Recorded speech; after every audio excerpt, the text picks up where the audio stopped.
আচ্ছা বলেন তো আল্লাহ কোথায় আছেন?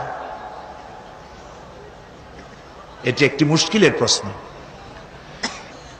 সাধারণত লোকেরা বলে আল্লাহ সব জায়গায় আছে। এই কথা, এই জবাব সঠিক নয়। আকীদা সাফ হতে হবে। আল্লাহ সব জায়গায় আছে এই কথা সঠিক নয়। যদি আল্লাহ সব জায়গায় থাকেন তাহলে দুনিয়ার সব জায়গা ভালো না, কিছু কিছু খারাপ আছে। তাহলে খারাপ জায়গায়ও থাকতে হয়। নাউযুবিল্লাহ বলেন। আল্লাহ কোথায় আছে এই প্রশ্ন আল্লাহরই করি। সওয়ালে মুকাদ্দারের জবাব, পৃথিবীর মানুষ আল্লাহকে প্রশ্ন করবে তুমি কোথায় আছো। রব্বুল আলামিন প্রশ্ন করার আগে জবাব দিয়ে দিয়েছেন, আর রাহমানু আলাল আরশি ইস্তাওয়া। আল্লাহ পাক আরশে আজিমে আছেন। কোথায় আছেন বলে? এক আঙ্গুল আকাশের দিকে উঁচু করে বলেন আল্লাহ কোথায় আছেন?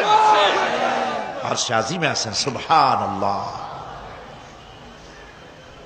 তবে আরশে আজিমে আছেন যে অবস্থা এমন নয় যে তিনি সাংঘাতিক রকমের কুয়াশার কারণে বাংলাদেশে কি হইতেছে তা দেখতে পান না।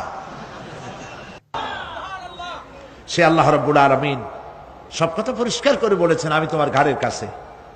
তার মানে আল্লাহর ইলম, তার নজর, তার সামা এবং তার বসর, তার দেখা, তার শোনা, তার ইলম সবটা আমাকে ঘিরে আছে, আমি তার বাইরে নাই।